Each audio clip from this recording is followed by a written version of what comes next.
안녕하세요. 이번 시간은 저희 표본 추출 오차와 비표본 추출 오차에 대해서 배울 겁니다. 표본 추출 오차, 그러니까 저희가 표본을 뽑았을 때 몇 가지 오차가 있을 수 있습니다. 그러니까 예를 들어 저희가 모집단이 이렇게 생겼는데 표본을 이렇게 골고루 뭐 이렇게 저희가 뽑으면 이 모집단 전체를 좀 대표하기 좋겠죠?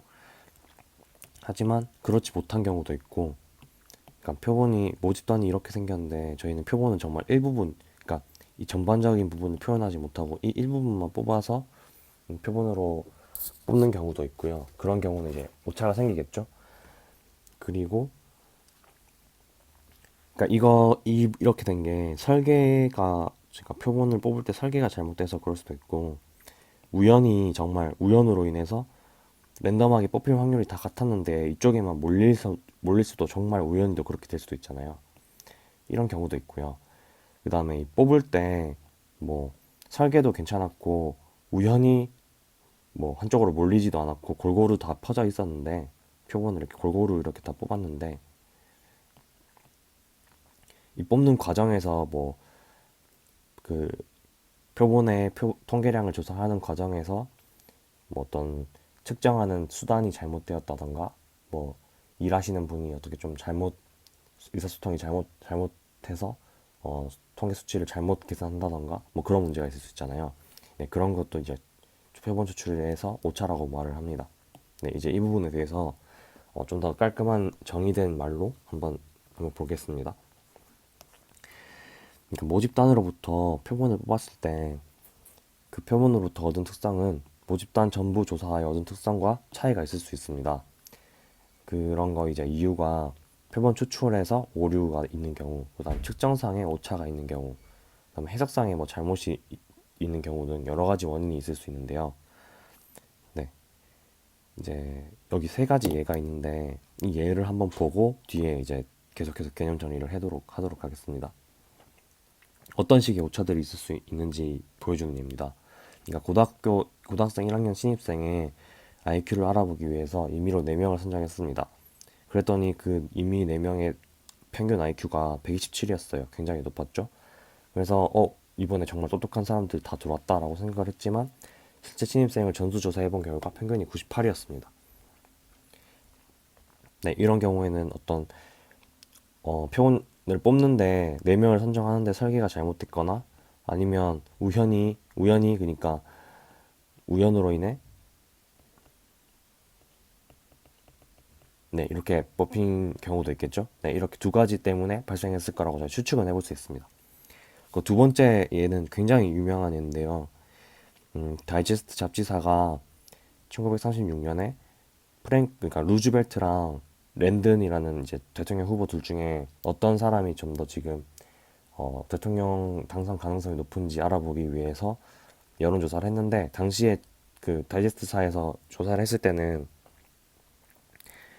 엄청난 차이로 랜든이 이길 거라고 예상을 했답니다. 근데 결과적으로는 루즈벨트가 큰 차이로 승리했죠. 네. 그래서 그 이유를 나중에 알고 보니까 이 다이제스트사에서 표본을 뽑을 때 다이제스트사를 잡지를 구독하는 사람의 뭐 전화번호부를 이용해서 표본을 뽑았다고 하더라고요. 네, 그러면 일단 편향이 생긴 거잖아요. 근데 다이제스트가 표본의 특성 중에 하나가, 표본들은 다 다이제스트사의 잡지를 구독하는 사람들이잖아요. 네, 그 특징으로 인해서 이런 편향이 생긴 겁니다. 그러니까 그 당시에 다이제스트사를 구독할, 죄송합니다. 발음이 잘 안 되네요. 다이제스트사의 잡지를 구독할 여력이 있는 사람들은 중산층 이상들이었고, 그 중산층 이상들이 지지하는 후보가 랜든이었기 때문에 그런 편향이 발생했다고 합니다. 그 세 번째는 이제 어느 중학교에서 1학년 학생들의 신체 검사를 실시했는데, 검사를 끝마친 후 평균 체중을 봤더니 뭐 37, 38, 38.5 이렇게 다 비슷하다가 갑자기 49랑 50이 있었던 거예요. 그래서 뭔가 이상하다 해서 봤더니 그 검사 시간이 부족해서 마지막 두 개 학급은 어, 쓰지 않던 장소로 옮겨서 거기 있는 안 쓰던 저울로 쟀다. 네, 그래서 뭐 저울에 측정상 문제가 있었겠죠. 이 경우에는. 네, 그런 예들입니다. 그러니까 표본 추출에서 어떤 오차가 있을 수 있는지 또는 비표본 추출에서 어떤 오차가 있을 수 있는지 예를 본 겁니다. 그러니까 뒤에서 개념을 정리하면서 이 예들이 각각 어디에 해당하는지 한번 정리하겠습니다. 그럼 표본 추출 오차라는 거는 모집단을 대표로 할 수 있는 구성 요소를 표본으로 선택하지 못하기 때문에 발생한 오류입니다. 그러니까 크게 두 가지입니다. 그러니까 편의가 바이어스예요. 편향성. 그러니까 설계를 잘못한 거죠. 골고루 뽑아야 되는데 한쪽으로만 뽑힌 거죠.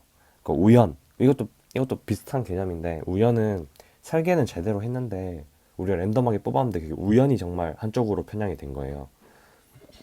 그런 걸 우연에 의해서 발생했다고 하는 겁니다. 근데 이제 우연은 어, 표본의 크기를 저희가 많이 뽑을수록 그렇게 발생할 확률이 작아집니다. 그러니까 예를 들어 반에서 30명이 있는데 30명 중에 저희가 한 명의 30명의 대충 평균적인 성적을 알기 위해서 한 명을 뽑을 거예요. 근데 저희가 한 명을 뽑으면 우연히 반 1등을 뽑을 수도 있고 뭐 2등을 뽑을 수도 있고 공부 잘하는 사람 뽑을 확률도 높아요. 뭐 반면에 못하는 사람 뽑을 확률도 있겠죠. 근데 만약에 표본을 10명을 뽑으면 그런 우연에 의해서 잘하는 사람만 1등부터 10등까지만 쫙 뽑힐 확률이 훨씬 더 줄겠죠. 그러니까 골고루 뽑힐 확률이 좀 더 늘어나겠죠. 네, 그래서 우연에 의한 그런 오차는 표본을 뽑는 크기가 커지면 작아지는 그런 경향이 있습니다.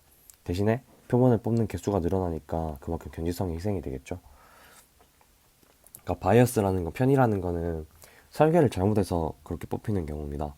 앞에서 보신 이 두 번째 다이제스트사에서 설계를 잘못했죠. 자기네들 그 잡지를 구독하는 사람들의 특징이 있을 거라는 생각을 못하고 그걸로 랜덤하게 뽑아버렸으니까 편향이 생겨버린 겁니다.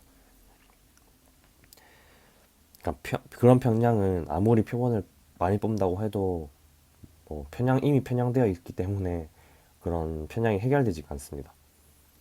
여기서 보시면 이 관역인데 관역을 보시면 이렇게 관역 정 가운데 정확하게 맞춘 거는 굉장히 좋은 거죠. 근데 편향은 어떤 거냐면 뽑을 때마다 그 분산이 크진 않아요. 그러니까 예를 들어 화를 쏘는 걸로 치면은 화를 쏘면 정확히 관역에 다 꽂히는데 그거 분산도 안 크고 그런데 그 타점이 좀 안 맞는 거예요. 그러니까 이게 약간 요렇게 가서 요렇게 그러니까 정확히 가운데를 맞출 수 있는 충분히 조금만 바꾸면 되는데 약간 좀 다른 거죠. 이게 군대 다녀오신 분들은 0점 사격이라고 생각하시면 굉장히 편합니다. 0점이 안 맞는 겁니다, 이게. 네, 그렇습니다. 넘어가도록 하겠습니다. 비표본 추출 오차는 앞에서 말한 표본 선택의 문제가 아니라 그, 그 측정의 문제, 어떤 뭐 저울이 고장났다던가 뭐 그런 거 있잖아요. 그래서 이런 거는 어, 표본의 수를 늘린다거나 뭐 설계를 잘 한다거나 해서 뭐 해결되는 문제가 아니라 어떤 좀 꼼꼼하게 그런 과정들을 점검하고 뭐 그 표본 추출하시는 분들을 교육을 하고 뭐 그런 과정에서 나아질 수 있는 문제겠죠. 네, 비표본 추출 오차는 앞에서 말한 사례로 치면은 이 세 번째 사례, 네, 저울이 고장나서 값이 잘못 측정되는 그런 거를 의미하겠습니다.